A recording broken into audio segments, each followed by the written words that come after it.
mind if I ask you a few quick questions from the study? It's okay if you don't want to. What is the study? Well, it's about my religion, and it's just me getting a feel for what people how they see the Bible and things of that nature. What is your religion?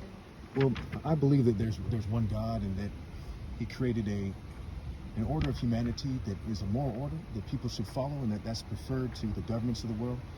I'm not trying to overthrow the government or something, but that's just what I believe, and I want to kind of see where people's heads are at. And I make videos on YouTube, so it's okay if you don't want to. I'm just, Is this a study for what? For just yourself? Yeah, just for myself, my videos, and to kind of discuss with my viewers, what happens when I ask people questions, how do they respond, things of this nature. You know what I mean? Are you recording right now? Oh yeah. I'm, No. Are you recording right now? Yeah. I mean, I can turn it off if you want to, but that's part of what I'm doing. Is I ask them and say, okay, if I get a negative response, say, okay. I don't blame you if you don't want to. Well, I mean, I'm not a religious person, and I'm not of the Christian faith, and I also believe that atheists, from my view, seem more moral than a lot of religious people. Oh yeah, a lot of people believe that, and that's true. I'm not gonna hold against you. And I actually don't know the Bible really, so I mean, I don't know the details. Like I've never read it. I know certain things about it. Do you know what I mean? But it hasn't been like my driving force to read it, so I haven't. Yeah. Oh, that's fine. I've had other moral guides. Okay, I don't blame you. So you don't want to answer the questions, it's fine. Well, I guess I'm being naturally suspicious. Yeah, I don't blame you. It's a strange time we're living in. It's a strange time we're living in, and I don't necessarily want my views to be online or my face to be online. Okay, I won't put your face online. If you don't mind, can I put the interaction we just had? And if you don't want to do, I won't.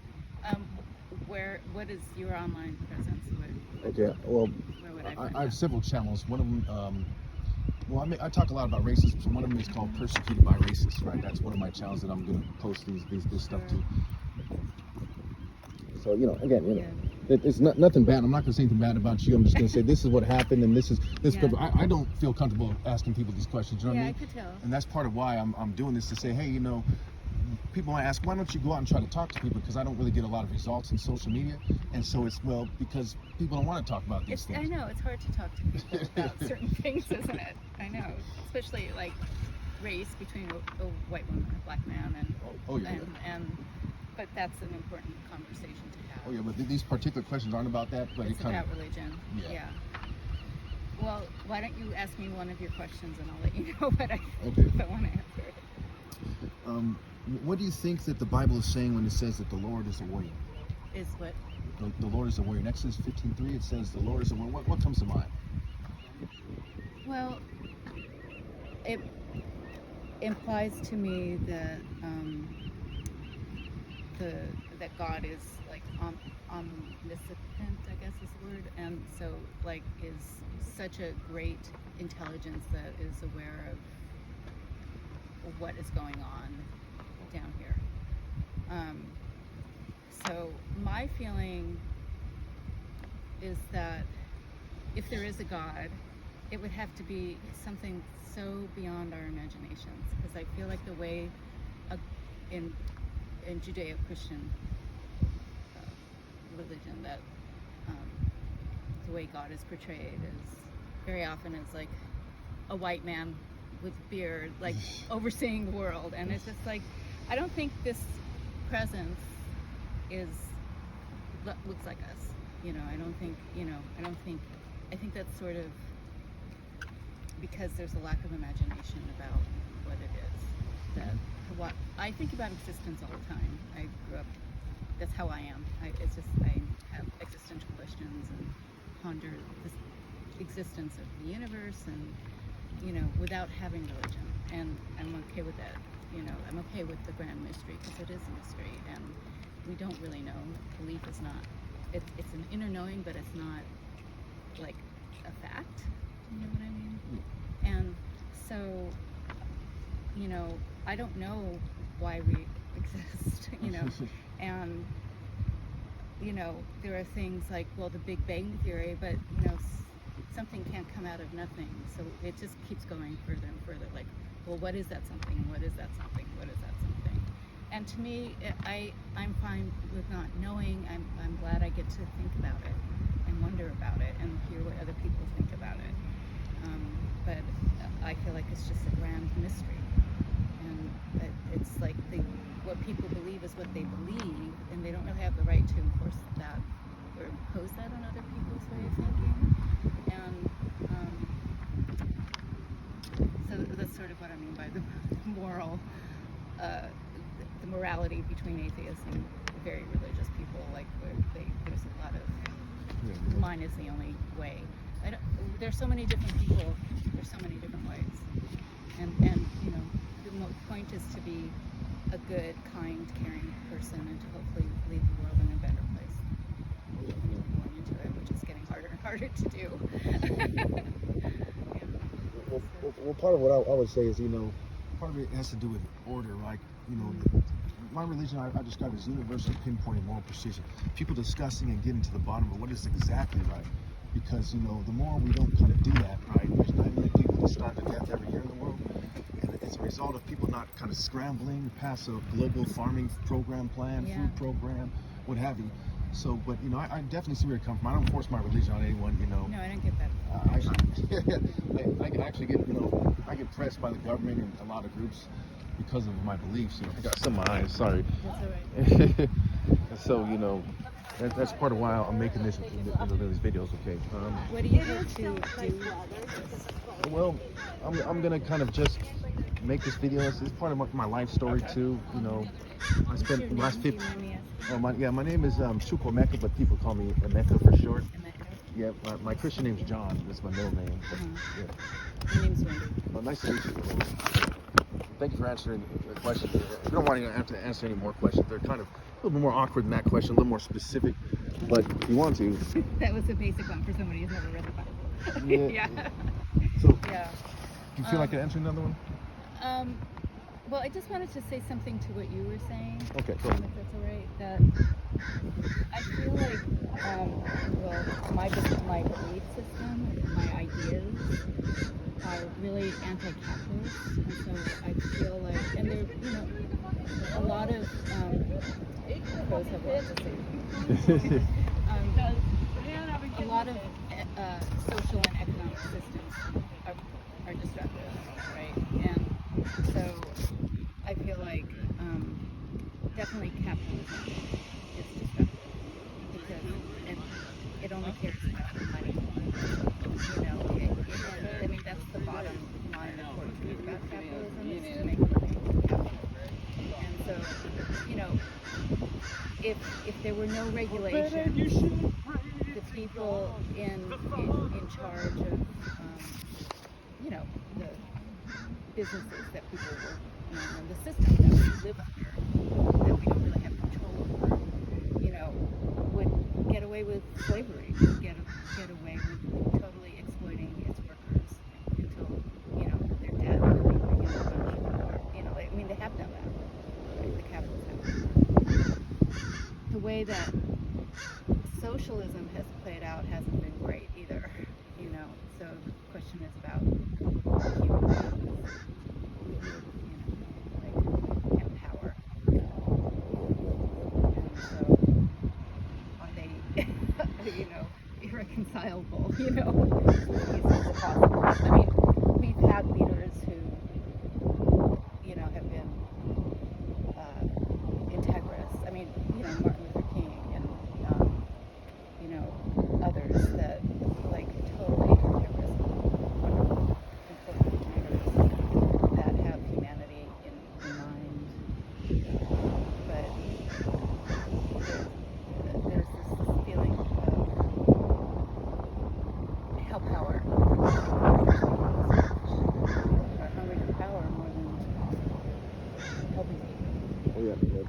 One idea I had was if the rich gave up about 10% of their wealth, right, and then they made a law that proportionate to the wealth they would have after giving up just 10%, okay, the poor can't have less than that 10% or they get taxed at a higher rate, then they would still be rich, right? They still have all this power and stuff, but there were a lot of rich.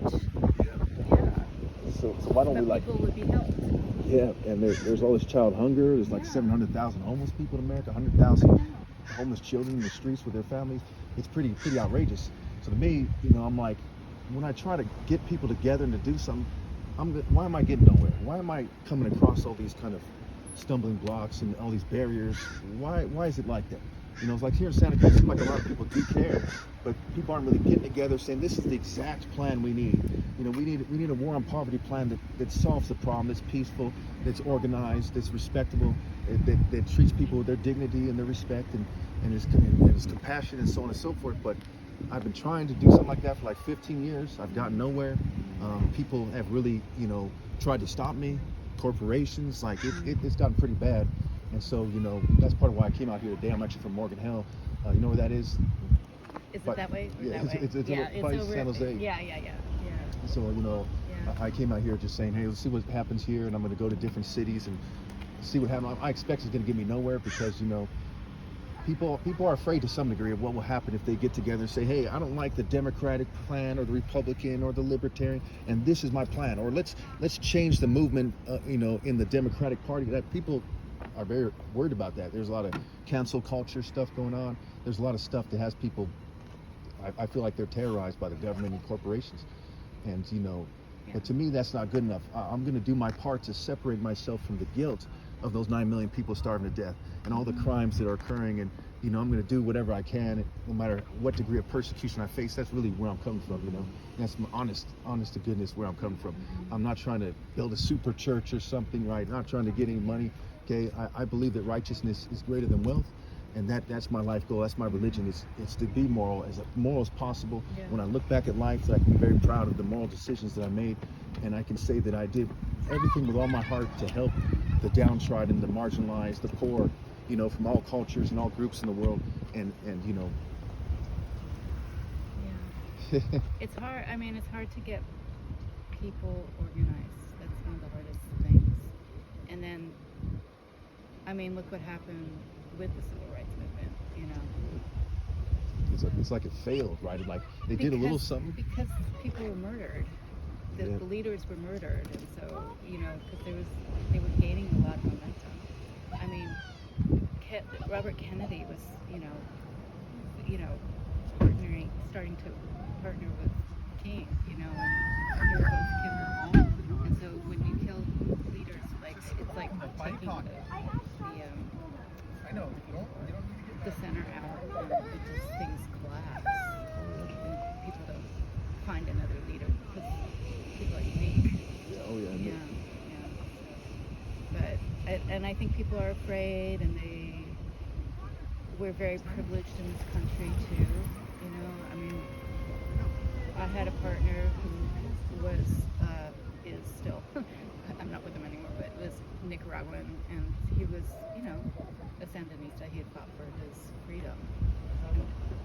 And, very different reality from what I've had, and, I respect that a lot. I respected that in him a lot, that he fought to throw off the vicious dictator. Unfortunately, it wasn't successful in the end, but that's another conversation. Yeah. So, people in this country, there's some people who take chances, but it's hard to get people on maps because a lot of terrible things can happen. People are not ready for that. They're also trying to just make rent. Oh yeah, absolutely. And so that's also a challenge. It's part of, I think, the structure is to keep people down, to keep them struggling just to have a roof over their heads. It's a hard thing to figure out, and I respect your. Oh, yeah. I can see you really concerned. You really want to change things as they are. And I thank you for that. I've been through a lot of hardship along the way, but I consider like notches under my belt. I'm proud of my path, even though I've been kind of blacklisted by society, outcasted, and I'm fine with that. I'm fine with the trajectory that I'm on, and I don't expect anyone to help me, and I'm fine with that too. That's part of where my religion and God, where you were saying earlier, something can't come out of nothing. So I believe the only way to answer that question with the evidence given is that there's a God came first, right? What would defy the idea that there needs to be something before it to be made, right? It would be something that's all powerful, right? Where did God come from? See, that's the beauty of God, is that he's self-created, so to speak. It enters a dimension. In a sense, it's a good question because it enters the dimension of, there's some explanation for it, but I don't think it can be known. I think this is where I differ Right. with a lot of atheist scientists, is they might believe that it can be known, a starting point. I don't believe it'll ever be known, and I also don't believe that we can trust the government to tell us, because they're regulating the scientists. So whenever the scientists come out and say, this is what we found, we got to wonder, what is their political motive, right? Are they being coerced? And so the government put us in a very bad position, because they say, show us the experts and so on and so forth, but they control these people, right? And they terrorize these people if they don't tell them what they want to hear. So then it leaves us as a humanity with questions, it can never be answered for sure, because we have to kind of trust them to some degree. And that's with everybody. That's with me. That's with the person next door. But I mean, you have to trust what your Bible, right? Like you're trusting that too. And somebody wrote that. Okay. I should have told you before. I'm not a Christian. Oh, okay. But I believe that the Bible makes interesting points, Oh, okay. right? I actually believe that it was made to fool people. That the Bible is by Bel, which is a deity of confusion, Bel. In fact, the word Bible comes from Biblos, and the lady of Biblos is Balat, who is a consort of Bel, and Bel's Greek equivalent is Zeus. So kind of what was historically the center of Western culture became the kind of governing class foreign book that was given to the masses to kind of control them. I absolutely believe that's the case. But I also believe that there's certain truths there. Like in Proverbs 8:20, it says, I walk in the way of righteousness along the paths of justice. I believe and it's talking about wisdom. I believe that's true wisdom has to come with righteousness and justice, or else how can it be wise? So I believe that, it's interesting to explore it. And since so many people are Christians, I took a whole lot of time reading the Bible so I could try to explain things to them and where I believe I fit in the story. Okay. And that's a huge part, So part of how I would answer the question is, I believe that, what is more divine than a moral warrior? So the reason why the Lord is a warrior, because it's to our best of our knowledge, it's the ideal thing to be, someone who fights for the cause, right? So like Bruce Lee, for example, said, knowing is not enough, one must apply. Okay, so is it enough to just learn a bunch of stuff, have 5 PhDs and do nothing with it? Or do you have to step up to the plate, face adversity, and fight for what you got to fight for? You don't necessarily have to pick up a gun or whatever, or fight in a boxing match or something, but you got to kind of fight for what's right, freedom fighter, for just a warrior of justice, a warrior of what is morally precise. And the idea of moral precision, right? How do you get there? We just it's like a journey, not a destination, right? You have to keep exploring, keep asking people, keep struggling to figure it out. But don't you think that, people are different, so what they think is morally correct may not be so for somebody else. Oh yeah, but I'm sure J.D. Vance believes, his story about his perspective, say, about women, and I think he's morally corrupt. I think he's completely wrong, and, I have no use for the man, and I hope I'm terrified if he wins, because he'll be putting a lot of people in jeopardy, women included, and, I'm a woman, and, I have a history as a woman, of fighting for equality, right? We all need equality, and so, I don't agree with his morality. I think he's really corrupt. Absolutely. I actually believe that abortion should be legal. I think that, people should maybe get incentives to get their tubes tied. I'm not super big on population control, but I think that a lot of people can't afford to have children. Well, they could have birth control. It's like birth control is valid and it works, and if you use it correctly, it's like, it's not considered it's not even being thought about. It's not even being discussed. I was fortunate to have some really good sex education classes when I was growing up that taught me about birth control and other things, and that's a part of life, right? And so to keep people ignorant is not going to be good for them. Yeah. And then also teaching men to take responsibility too. You know, it's not just on, you know, like I took responsibility for my body, but it's like, you know, if you're going to engage with a man, it's like he needs to be concerned about this too, and men are not, you know, because they don't have to be. They're not raised to be, you know, for the most part. So,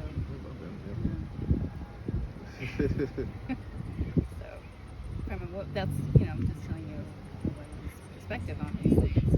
You know, that's my morality.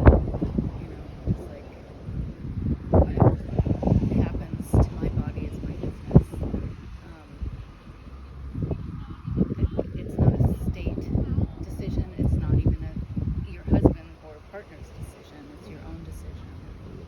You know, just like, you know, your body. Oh yeah. So do you think that also carries over into the government putting substances in the food and the air? Like they should be very clear about what it does and what's going on in that regard? Yeah, I do. I mean, you know, I listen to alternative media have my whole life, so I've been aware of like the chemicals that go into our food and the damage it does. You know, we're in California. We're in Santa Cruz right now. I mean, that's like everybody knows these things, but like.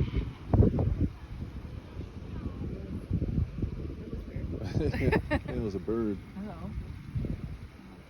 Oh.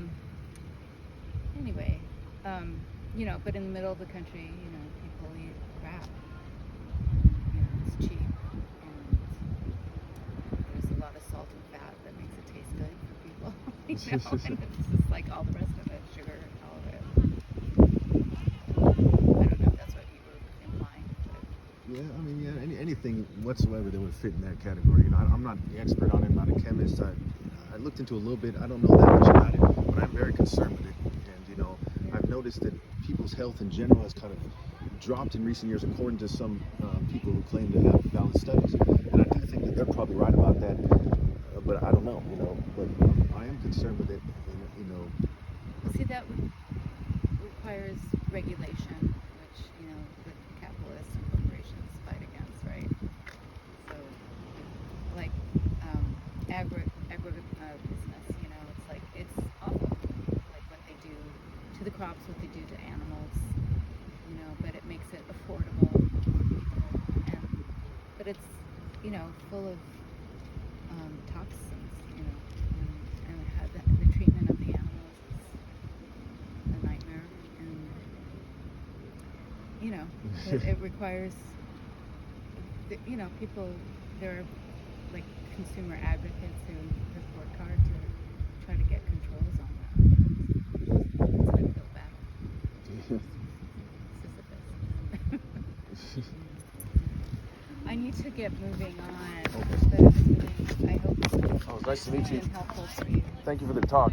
I appreciate it. I was kind of concerned, you know, how people can respond. Or just like If I'm not going to ask anyone else, I don't wanna, but this was a pretty good interaction. Okay, well, I hope so. It was interesting for me too. All right, have a nice I day. appreciate it. And where can I find you? Okay, so the channel is called Persecuted by Racists with a Z, Okay. and it's like one word. It's on YouTube. Okay. Yeah. Okay, I'll look for it. Yeah. Good luck to you and all of us. All right. Okay, take Thank you. care.